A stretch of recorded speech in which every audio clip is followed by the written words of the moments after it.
Please make sure to ask lots of questions too. Questions are good. And I love this. I wonder, the story on it is a little bit scary, but I love that.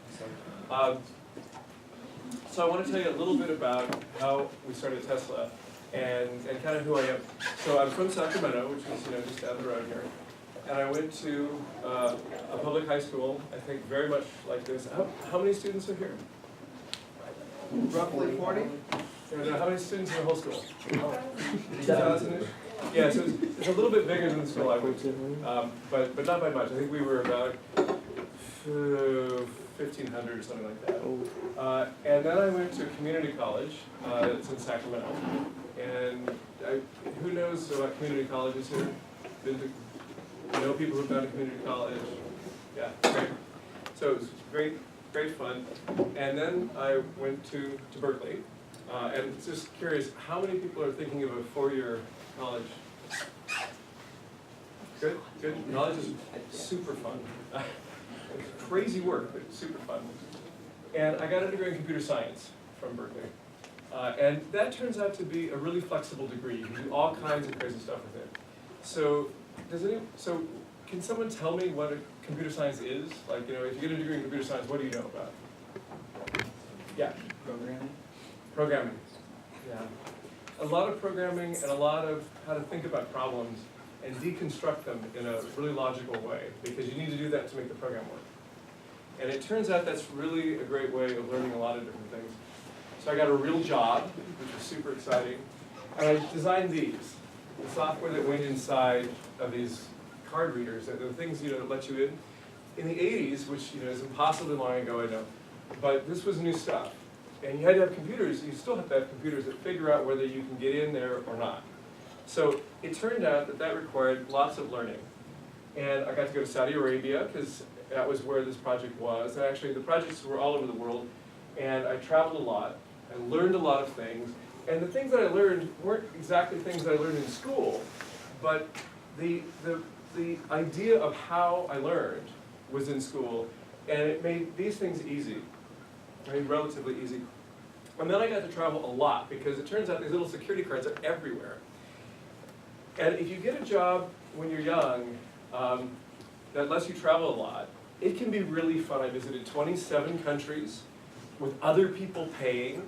I got to fly, business and first class. I stayed in these great hotels. I mean, I could never have afforded doing that, except that the company, that was my job was to go do that. So it was a great experience. But I got tired of it. After millions of freaking flyer miles and stuff, at some point I was done. So I came back and I came to Silicon Valley. And of course, when I arrived in Silicon Valley, I have friends, and so the first thing I did is I went to a party of my high school friends that were in Silicon Valley. And there I met a guy who was doing disk drives. And he hired me, at this party. And these are the spinny things that are inside of sort of older computers now, or things that need a lot of storage, these disk drives. And there's software inside here that makes them work. And it turns out that I was really good at learning how to make that software actually work and designing these systems for hard drives. So I worked for a whole bunch of different companies. And it was super interesting. It's very challenging. It has mechanical engineering and electrical engineering and magnetics and materials and analog processing and error correction, all kinds of nutty stuff. And I learned enough of doing that, so I learned enough about all these things so I could make them. And I had a ton of other stuff, and working with these teams and these complex projects and stuff. But I got tired of disk drives because I have a short attention span. It just doesn't hold me that long. So disk drives, after like the third or fourth one, I was like, I can't do another one. It's going to be exactly the same. My friend and I were he was also in the disk drive industry, we're at a convention called DiskCon, where there was a whole bunch of vendors that make parts for disk drives. And it was so dull, we thought we were going to forget how to breathe. I mean, literally, and there was an espresso machine and it saved us, but that was when we decided we're done with the disk drive industry. We then said, let's go do something fun. We've done these things that were technically interesting, but weren't fun. We both read a lot, so we started a company in the 90s to do electronic books. And it's sort of like an early iPad, before iPads existed, before any screen readers existed. And we thought this would be really neat because we get to meet authors and publishers and stuff, which was true. We met all kinds of authors are crazy, and the publishers and the authors hate each other, and it was super fun. And we sold that company a few years later, and I learned a lot more. And about raising money and being in startups and designing products that people actually care about. And because we had customers that loved their electronic book, that transformed their lives because of their particular situation. So we sold it in 2000 to a company that eventually killed it. But a few years later, we regrouped and we said, this time we want to do another company, but it's got to be more than just fun. We wanted to have some additional meaning, something that was, a little bit beyond the normal. And the thing that we picked was oil. And can someone tell me why someone might think oil is a problem? Yes? Greenhouse gases. Greenhouse gases, yeah. In 2003 it was less obvious, but it was becoming obvious. But yes, greenhouse gases. What other things does oil do? The other class I just taught, they were like this. They came up with 4 or 5 things right away. So. Like sewage and spilling, like oil spill? Yeah, pollution for sure. Yeah, both in the production of it and then obviously driving around, smog. Yes? Is it expensive too? It's expensive, yes. The economics of it are really not good. Yes? It's a non-renewable resource. It's non-renewable, it's going to run out. When someone says that something is not renewable or not sustainable, that actually means it's going to run out. So if anyone says, oh, that's sustainability nonsense, well, what that means is that the stuff that they do is going to stop. And the only question is when it's going to stop and how it's going to stop, because it can be quite traumatic. So yes, it's going to stop at some point. There's one other thing, and that's politics. It feeds into our politics here and into the politics of the Middle East in a really bad way. And I lived in the Middle East for years, so I saw that. So global warming, running out, the economics of it is super expensive and in some ways drains our economies. And the politics is really not ideal. So we thought deeply about what kind of car we could make. At that time, there were no electric cars on the market. There had been a few, but they got crushed for other reasons. And we thought, what are we going to do? What kind of car can we make? And we literally sat down with a spreadsheet with Excel, like Google Docs, right? And high school math and physics. That's all it took. And we sat there and tried to figure out what kind of car the universe would allow us to make based on the technology that was available at that moment. So this is very different than saying, I want to make something that doesn't exist and we have no idea how to make it. We sat there and said, well, using the stuff we know, what can we do? And what that spreadsheet told us was a couple things. One is that if we want to not use oil for transportation, that actually works. That this is the amount of solar cells that you need on your roof. It's very small. To completely never buy gas again. To completely never spend anything, not a penny, on driving ever again in California. This is for California climate. So about 14,000 miles a year and our kind of sunny climate. And you look at that and you're just like, that isn't that hard. Like this isn't this is a tiny little carport. And you never have to import oil from any place. You never have to tear up the middle of the country doing fracking or anything. You don't have to do any of that if you just do this. And you can also have fun. Because electric cars are incredibly fast. They're incredibly quick. So what our model said is we could build a car that would go from 0 to 60 in 4 seconds. So how many of you guys drive? You probably have never driven a car that goes 0 to 60 in 4 seconds. It's like when you're on a roller coaster, that roller coaster really takes off. That's what it's like. Every time you get on the freeway. It's completely fun. And electric cars can do that because physics favors that in a way that gas-powered cars just can't do.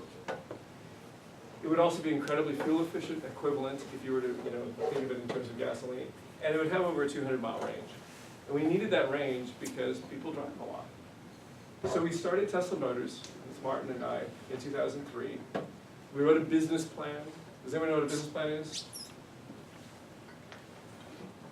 Yeah, it's just a map of what you're gonna do. It forces you to think of things. Nobody does this. This was the last business plan ever written in Silicon Valley. It just isn't done. Everyone just does it on, they do it on spreadsheets and PowerPoint now. But we actually wrote a plan, and we raised boatloads of money. We had to do it over many years. We had to keep raising money because this was gonna be a very expensive project.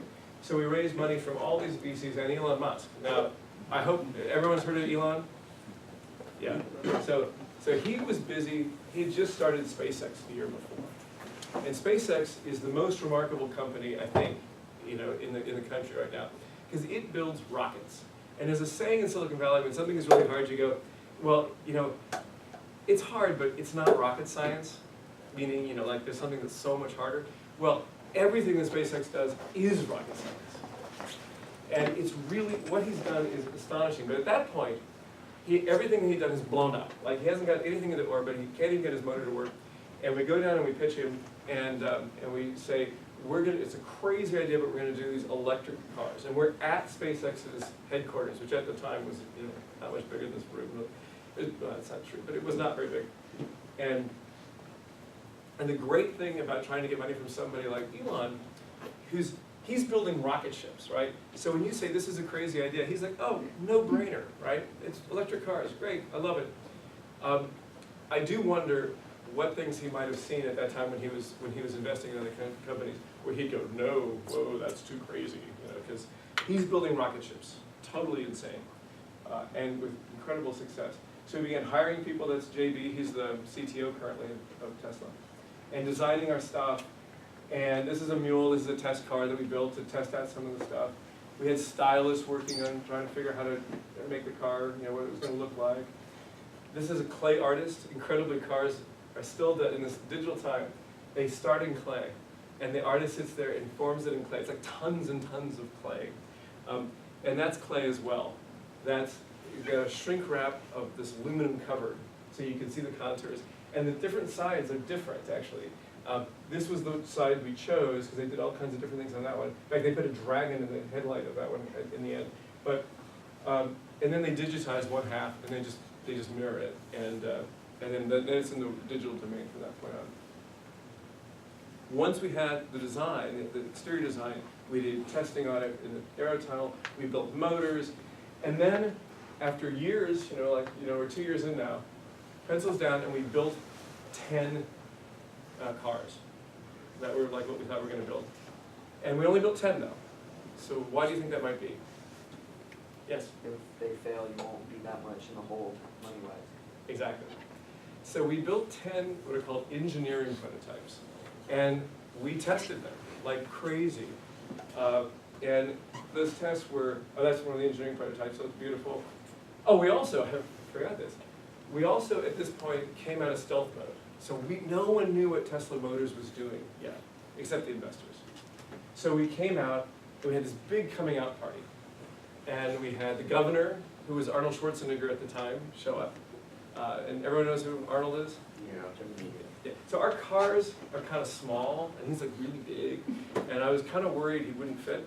But it turns out he's actually not very tall. He's just kind of wide, and he fit fine in the car. And loved it and drove it around. He had a great time.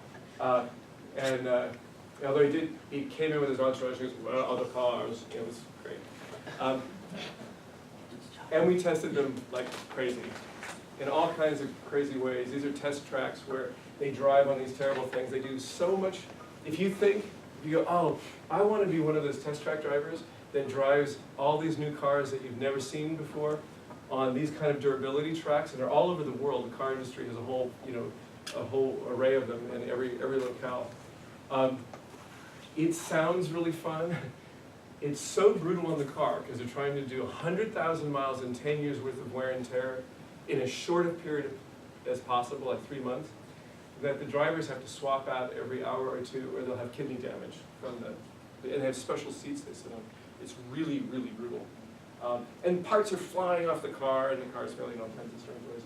This is a test track on a frozen lake in Sweden. Again, it's all part of the industry's got it all figured. So after a year, and thousands of design changes, we had failures, literally stuff flying off the car. We fixed every single one of those things. And and change the design to have those not fail. And then we built 10 more. And why do you think we just built 10 more? Then you fail some more, then you won't be that much. Correct, we had to make sure we actually had it solved. So we did 10 more, and those came out and they looked really, really gorgeous. And they actually passed everything almost immediately. Within a couple of months, we were completely validated.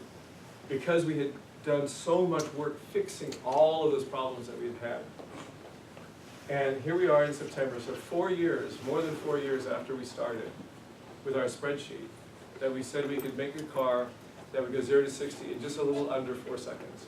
And this is the official test of the production car.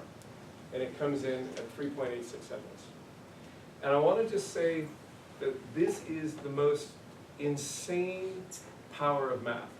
That you can sit there on a laptop with a spreadsheet and predict how something is going to perform 4 years later, in millions and tens of millions of dollars worth of development later, and you can say it's going to go 0 to 60 in under 4 seconds, just under 4 seconds. And you put the thing on the test track, and the driver floors it, and you time it, and you go, oh my God, we're right on. I still don't completely understand why math is so incredibly predictive in the physical universe, but it's just crazy. And there's nothing, it was just high school physics and math. And by June of 2008, so 5 years basically after we started, we started shipping actual production cars to people who had bought them. And lots of these people, in fact, several of these people right here in the front, have gone on to found their own companies in related industries. In fact, this guy is the CEO of a battery company right now that's quite exciting. In fact, several of them are. Not a battery company. And that's one of the very first production cars is in the back. We're actually delivering it to a customer. And we had happy customers. And this is really important because you want your customers to love your product and to delight them with the product. That's super, super important because they're the ones that make the company work or not. And you gotta have, if they don't like it, your company's done. So they love the product, and they bought a whole lot of them, which was great. And then in October, Elon became the CEO.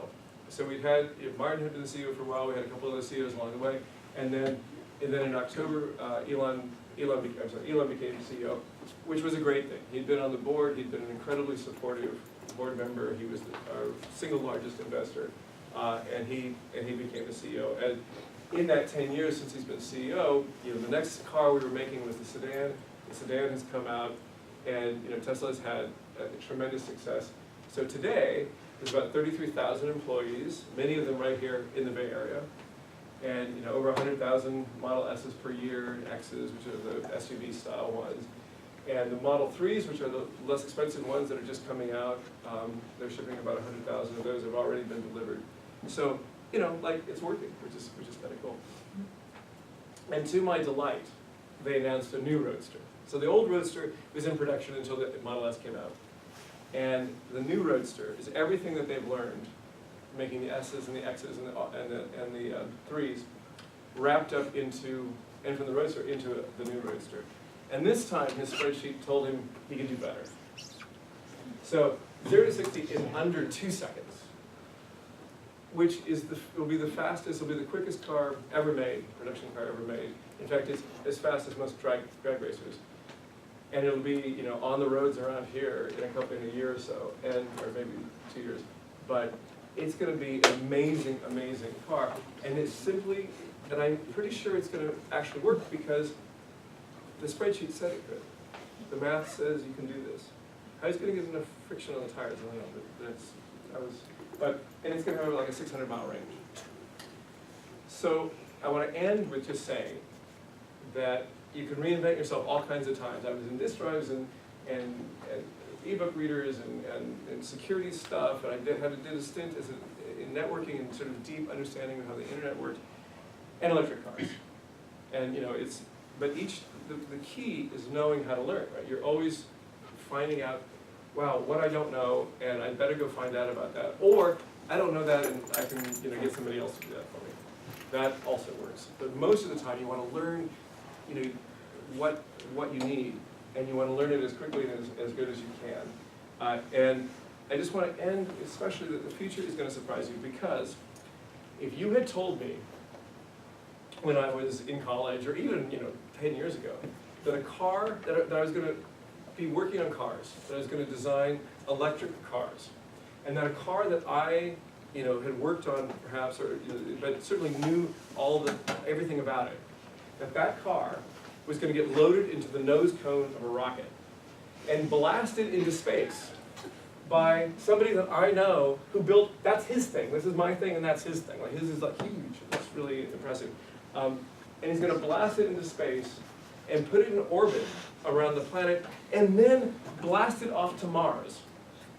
I would be sure you were smoking something. Yeah. I'd be like, there's no way that's going to happen. But in fact, that is exactly what happened. And these kinds of stories happen all the time, as long as you kind of open for what comes next. So that's all I got for you, except questions. Yes? Are you still involved in Tesla? No, I left actually right after we delivered the Roadsters, because it was going to be another 5-year commitment to make Model S's. Everyone was shifting my teams over to Model S, so I just thought, I have little kids, I don't know, I just couldn't do it in 5 years. I'm sorry? What year was 2008. But I know lots of people there, obviously. Yes? What's it like working with Elon? That's a good question. So Elon he's real smart, and he is really interested in details in a lot of different things. And he has an uncanny ability to look and see what the detail is that's going to cause the most grief in your design or whatever. And then he asks you about that. And my experience is that and of course I never worked directly for him because he was on our board, and I worked, I've known him for years and worked with him on the board, but I was never reporting to him. But when he asks a question, you'd better have an answer. So if he says, why can't we do this? If you have an answer, if you say, we can't do that because, if you use titanium, it does this, or it's too brittle, if you have an answer, if you explain it, he goes, oh, okay. If you don't have an answer, then you're in trouble. And he just hammers and hammers and hammers, and you've got to find that answer. And 9 times out of 10, there's a really good answer that explains why we're doing it the way we're doing it. But about 10% of the time, that's not true. And it's those 10% that allows, like SpaceX, to do the incredible things it does, and actually Tesla, do the incredible things it does. As a worker, it's completely infuriating to be constantly questioned like that, but he's quite good at narrowing on important things. So yeah, it can be a little intense, but it's good. Yes? How old were you when you took an interest in computer science? Oh, like 12. At that time, the computers were really, really simple. So, yeah, certainly by 14, I was computers. But the computers you would hardly recognize them as computers. So I'm not sure it's the same valid. I mean, there's more horsepower on your cell phone than the whole planet had, when I was starting off. So, anybody else? Yes. Do you drive a Tesla? Oh yeah. I have a Model S, which is the big sedan, and I have one of the very, very first ones. So mine isn't as quick as all the ones you can get now. The standard model is like much quicker. It's still the quickest car I've ever driven every day. It's if there's a Porsche or whatever, and you just floor it, my giant 5-passenger sedan will be at the next light before the Porsche is in gear.